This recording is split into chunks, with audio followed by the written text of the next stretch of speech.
નમસ્કાર વિદ્યાર્થી મિત્રો, આપણે પોટેન્શિયોમીટરની થિયરી જોઈ ગયા, મીટર બ્રિજની થિયરી પણ જોઈ ગયા, ટર્મિનલ વોલ્ટેજનું સૂત્ર પણ જોઈ ગયા છે, એના માટે વહેતા પ્રવાહનું સમીકરણ પણ આપણે જોઈ ગયા છે.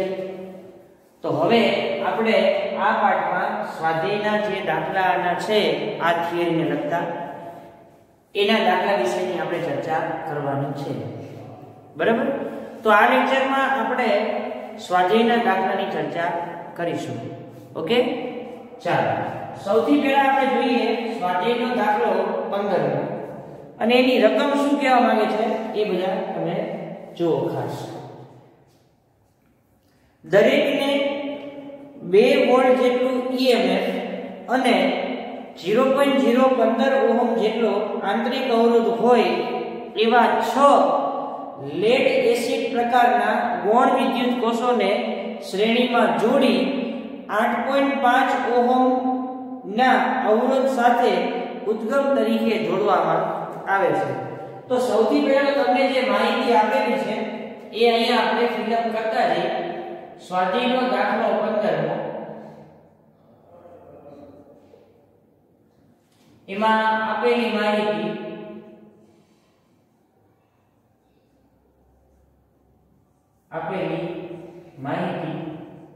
એપ્સિલોન બરાબર 2 વોલ્ટ. EMF કેટલું આપેલું છે? 2 વોલ્ટ નું આપેલું છે. સ્મોલ r બરાબર તમને આપી દીધો છે 0.015 ઓહમ, એને બોલાય આંતરિક અવરોધ.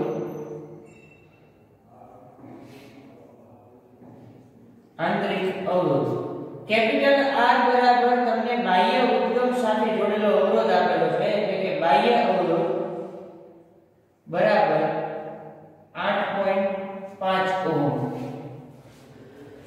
તો ઉદ્ગમમાંથી ખેંચાતો પ્રવાહ અને ટર્મિનલ વોલ્ટેજ કેટલા હશે?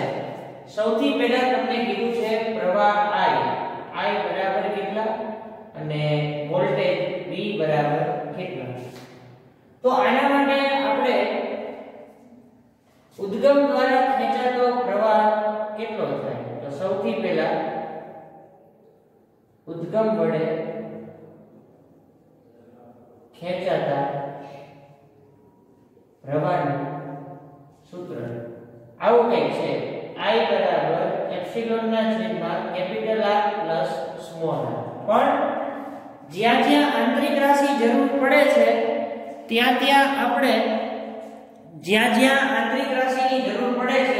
ત્યાં આપણે મલ્ટીપ્લિકેશન બાય 6 કરવા પડશે, કેમ કે 6 કોષોને અંદર શ્રેણીમાં જોડેલા છે અને દરેકે દરેક કોષનો વોલ્ટેજ તમને આપેલો છે 2 વોલ્ટ અને દરેક કોષનો આંતરિક અવરોધ તમને આપેલો છે 0.015 ઓહમ.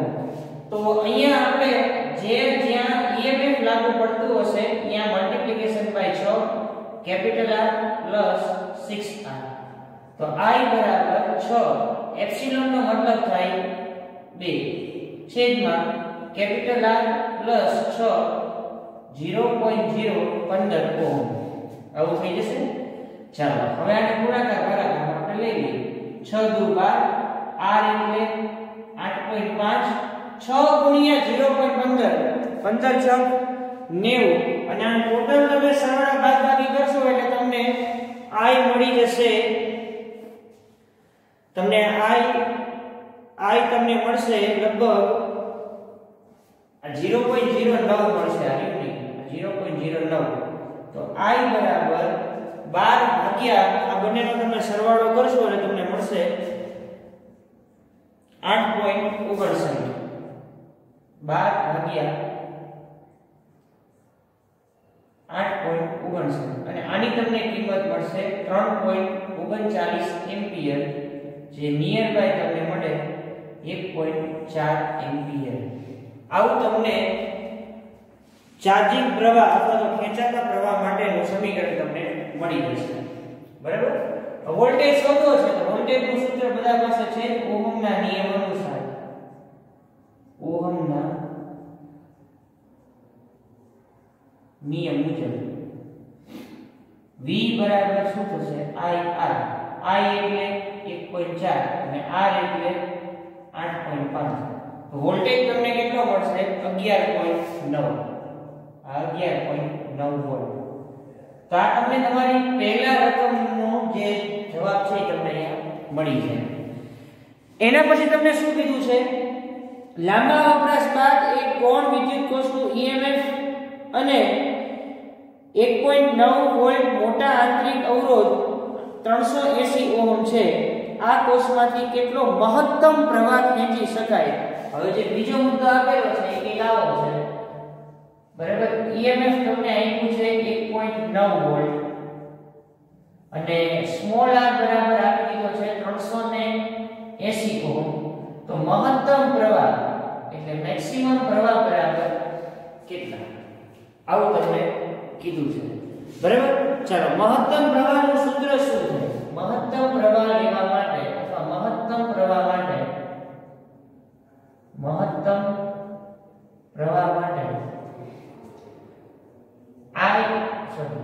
R બરાબર કેપિટલ R બરાબર 0 થાય જ્યારે મહત્તમ પ્રવાહ ખેંચાતો હોય ત્યારે કેપિટલ R બરાબર શું લઈ લેવાનું 0 તો તમારી પાસે સૂત્ર તો આવું છે ને ખેંચાતા પ્રવાહનું I બરાબર એપ્સિલોન ના છેદમાં capital R plus small r તો I બરાબર 1.9 છેદમાં 380 તો I બરાબર તમને કેટલા મળશે ફાઇનલ 0.005 એમ્પિયર 0.005 એમ્પિયર હવે આટલો પ્રવાહ હોય તો એને કાર માટેની મોટર ચાલુ કરવામાં વાપરવામાં આવતો નથી આટલા પ્રવાહથી કાર ચાલુ થઈ શકે નહીં અહીં મળતો પ્રવાહ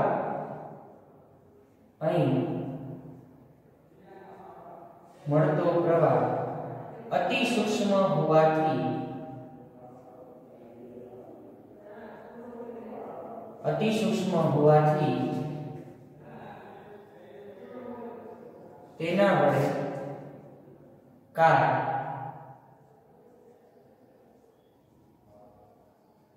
ચાલુ કરી શકાય નહીં આ તમારો થઈ ગયો સ્વાધ્યાયનો દાખલો 15 બરાબર હવે સ્વાધ્યાયનો દાખલો 12 બધા જો બરાબર ટેક્સ્ટબુક તમારે ખુલ્લી રાખવાની કેમ કે ટેક્સ્ટબુક થકી આપણે રકમની માહિતી મેળવતા જશું એટલે ખાસ ધ્યાન રાખજો સ્વાધ્યાય દાખલો 12 શું કહેવાનું છે એક પોટેન્શિયોમીટર રચનામાં 1.25 વોલ્ટની એક બેટરી તારના 15 સેન્ટીમીટર અંતરે તટસ્થ બિંદુ આપે છે સ્વાધ્યાયનો દાખલો 12 એમાં જે માહિતી તમને આપેલી છે એ કંઈક આવી છે સ્વાધ્યાયનો દાખલો 12 આપેલી માહિતી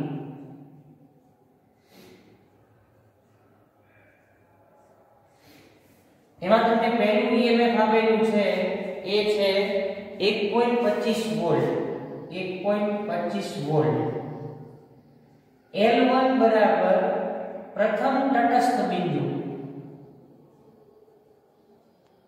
L1 બરાબર પ્રથમ તટસ્થ બિંદુ 35 સેન્ટીમીટર તમને આપેલું છે હવે આ કોષને બદલાવીને બીજો કોષ લગાવતા તટસ્થ બિંદુ ખસીને 63 સેન્ટીમીટર અંતરે મળે છે એટલે કે L2 બરાબર બીજું તટસ્થ બિંદુ બરાબર 63 સેન્ટીમીટર તો હવે વિદ્યુત કોષ કેટલો જોઈએ વિદ્યુત કોષનું EMF કેટલું રાખવું પડે તો આપણી પાસે પોટેન્શિયોમીટરનું સૂત્ર છે બે પોટેન્શિયોમીટરને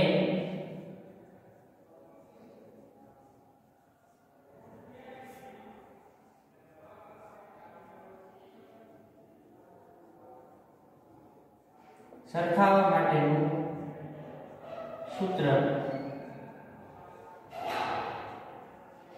નીચે મુજબ થાય આવું કંઈક તમે સમીકરણ જોઈ કે એપ્સિલોન 1 ના છેદમાં એપ્સિલોન 2 L1 બાય L2 અહીંથી આપણે એપ્સિલોન 2 ને સૂત્રનો કરતા બનાવી તો શું બનશે L2 ગુણ્યા એપ્સિલોન 1 છેદમાં L1 L2 એટલે પ્રેશર 1.25 ના છેદમાં 35 તો એપ્સિલોન 2 તમને મળી જશે 2.25 વોલ્ટેજ 25 વોલ્ટ આટલું તમને બીજું EMF મળી જાય। તો આ તમારો થઈ ગયો સ્વાધ્યાયનો દાખલો 12 હવે આપણા કોર્સમાં તો નથી પણ આપણે એ વખતે પણ તમને કીધેલું કે એક નાનકડો એવો દાખલો છે જે આપણે જોઈ લઈએ તો વધારે સારું રહેશે કેમ કે એનું કારણ છે આપણે પોટેન્શિયોમીટરની મદદથી આંતરિક અવરોધ શોધવાની પદ્ધતિ જોઈ ગયા તો એનો ઉપયોગ એ સૂત્રનો ઉપયોગ દાખલામાં તમારે કઈ રીતે કરવો MCQ માં દાખલા પૂછાય છે તો એમાં તમને ખબર પડવી જોઈએ કે આમાં આપણે કઈ રીતે એનો ઉલ્લેખ કરી શકીએ તો એના માટે સ્વાધ્યાયનો દાખલો તમે 23મો જુઓ 23મો દાખલો તમે જોશો ને તમને ખબર પડી જશે કે પોટેન્શિયોમીટર માટે તો પોટેન્શિયોમીટરની મદદથી આંતરિક અવરોધ શોધવાની પદ્ધતિ શું હોઈ શકે બરાબર તો આપણે જોઈ રહ્યા છીએ સ્વાધ્યાયનો દાખલો 23મો તો આકૃતિમાં 1.25 વોલ્ટના કોષનો આંતરિક અવરોધ શોધવા માટે વપરાયેલા 2 વોલ્ટનો પોટેન્શિયોમીટર દર્શાવે છે એટલે તમને કુલ વોલ્ટેજ આપી દીધો છે 1.5 સોરી EMF તમને આપ્યું છે 1.5 એનો આંતરિક અવરોધ તમારે શોધવાનો છે એના માટે પોટેન્શિયોમીટરનો કુલ વોલ્ટેજ આપેલો છે 2 વોલ્ટ ખુલ્લા પરિપથની સ્થિતિમાં કોષ માટે તટસ્થ બિંદુ 76.3 સેન્ટીમીટર આગળ મળે છે બરાબર તો સૌથી પહેલા તો આપણે અહીંયા જે પણ કાઈ માહિતી આપેલી છે એ આપણે અહીંયા ફિલઅપ કરશું સ્વાધ્યાયનો દાખલો 23મો એપ્સિલોન બરાબર તમને આપી દીધું છે 1.5 વોલ્ટ 1.5 વોલ્ટ V બરાબર તમને આપી દીધું છે 2 વોલ્ટ આટલું તમને આપી દીધું છે પ્રથમ તટસ્થ બિંદુ L1 બરાબર પ્રથમ તટસ્થ બિંદુ એ તમને મળે છે લગભગ 76.3 સેન્ટીમીટરના અંતરે 76.3 સેન્ટીમીટરના અંતરે જ્યારે કોષના બાહ્ય પરિપથમાં 1.5 ઓહમનો અવરોધ બાહ્ય પરિપથ એટલે બાહ્ય અવરોધ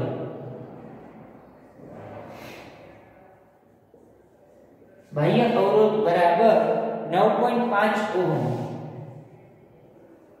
9.5 ઓહમ વાપરવામાં આવે છે ત્યારે સમતોલન બિંદુ તટસ્થ બિંદુ ખસીને પોટેન્શિયોમીટર તારની 64.8 સેન્ટીમીટર અંતરે લંબાય છે તો L2 બરાબર બીજું તટસ્થ બિંદુ 64.8 સેન્ટીમીટર તો સ્મોલ r એટલે કે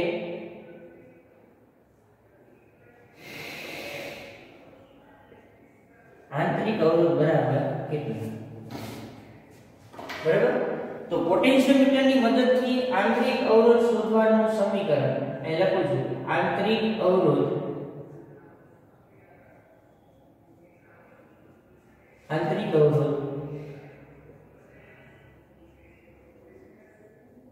શોધવા માટેનું સૂત્ર શું હતું સ્મોલ r બરાબર કેપિટલ R કૌંસમાં L1 ના છેદમાં L2 -1 આવું તમારી પાસે એક સમીકરણ છે બરાબર હવે અહીંયા આપણે આ લખીશું કેપિટલ સ્મોલ r બરાબર આ 9.5 અહીંયા લસા લેવાનો L1 L2 છેદમાં L2 સ્મોલ r બરાબર 9.5 L1 એટલે 76.3 -64.8 ના છેદમાં 64.8 સ્મોલ r બરાબર 9.8 76.3 માઈનસ 64. તમે 8 કરશો એટલે તમને જવાબ મળશે 11.5 અહીંયા મળશે તમને 11.5 ભાગ્યા 64.8 સ્મોલ r બરાબર તમને ફાઇનલ જવાબ મળશે 1.68 ઓહમ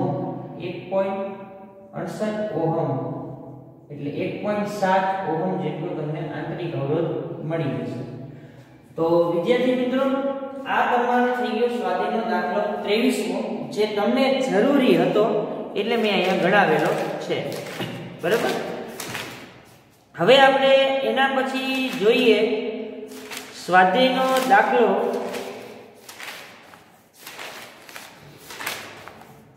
11મો કે જે આપણે જે થિયરી જોઈ ગયા છે એને રિલેટેડ છે એટલે પહેલા આપણે એને જોઈ લઈએ, બરાબર? એટલે આપણું અહીંયા કામ પૂરું થતું જાય. ચાલો, સ્વાધ્યાયનો દાખલા 11 માંની રકમ શું કહેવા માંગે છે એને પહેલા આપણે સૌપ્રથમ જોઈ લઈએ. તો સ્વાધ્યાયનો દાખલો 11મો અને એમાં આપેલી માહિતી.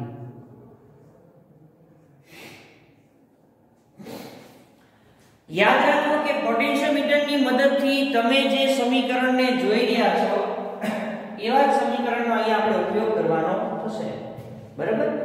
જો આગળ સ્વાધ્યાય દાખલા 11 માંની રકમ એવું કહે છે 8 વોલ્ટનું EMF અને 0.5 ઓહ્મનો આંતરિક અવરોધ ધરાવતી સંગ્રાહક બેટરીને 120 વોલ્ટ DC વાળા સપ્લાયથી 15.5 ઓહ્મના અવરોધ મારફતે વિદ્યુત ભારિત કરવામાં આવે છે.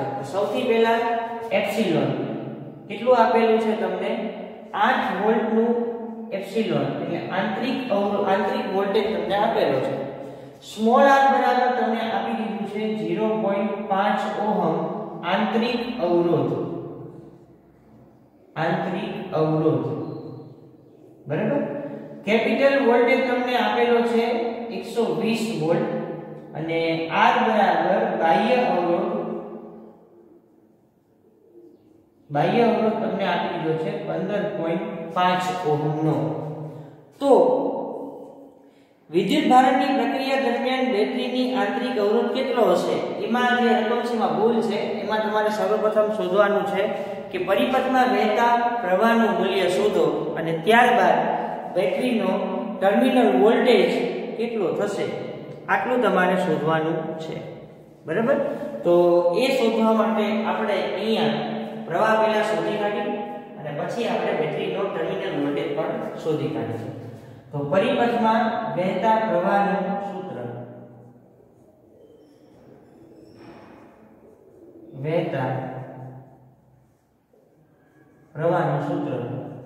I બરાબર એપ્સિલોન ના છેદમાં capital R plus small r. Capital epsilon કેટલું આપેલું છે 8, કેપિટલ R કેટલું આપેલો છે 15.5, 0.5, 8 ના છેદમાં 16 એટલે કે 1 ના છેદમાં 2 એટલે કે 0.5 એમ્પિયર તમને મળી જશે,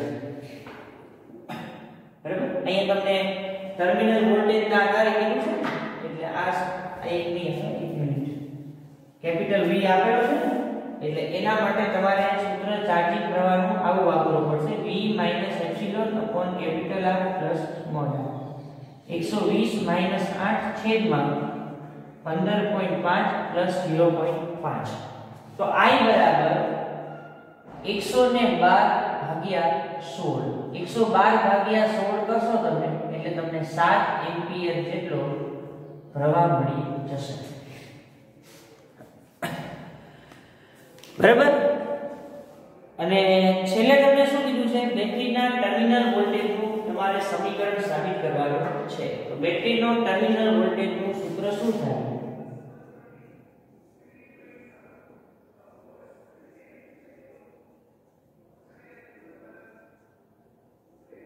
બેટરીના ટર્મિનલ વોલ્ટેજ માટેનું સૂત્ર V બરાબર એપ્સિલોન અથવા ડાયરેક્ટ કરો ને IR, બરાબર? V બરાબર 7 into 15.5. તો તમને V મળી જશે ફાઇનલી 11 point સમથિંગ અથવા તો 15 સત્તા 75, બરાબર? સમથિંગ કંઈક મળશે તમને 75 point સમથિંગ 8 વોલ્ટેજ લખેલું છે. ગુણાકાર ભાગાકાર કરજો ને તમને જવાબ મળી જશે. ઓકે? તો આ તમારા થઈ ગયા સ્વાધ્યાયના દાખલા જે આપણે જરૂરી હતા એ બધા આપણે પૂરા કરી દીધા છે. Okay, thank you.